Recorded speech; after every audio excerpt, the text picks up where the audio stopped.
Orsai, s'ufficio de sas postas non debe serrare. Su sindicu ere difende sos diritos de sos paisanos suos.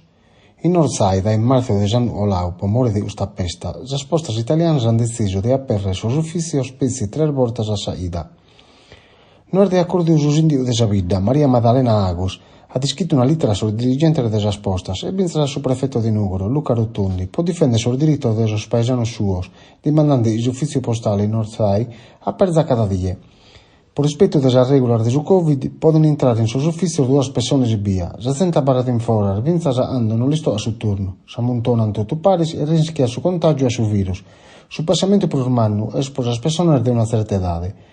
È successo il ufficio ad aperto una volta via in una ida, puite doppianare assistenza tecnica e a sanificazione di tutto su luogo. Es anto annau Maria Maddalena Agus, es trista puite non hanno manteso su e abbiamo annau, su 26 de Sant'Andrea del 2018, in un attuvio atto in Roma, in ove l'amministratore delegato de las postas, Matteo Delfante, había presentato un programa de servicios por los oficios postales de servicios por menores de 20.000 personas.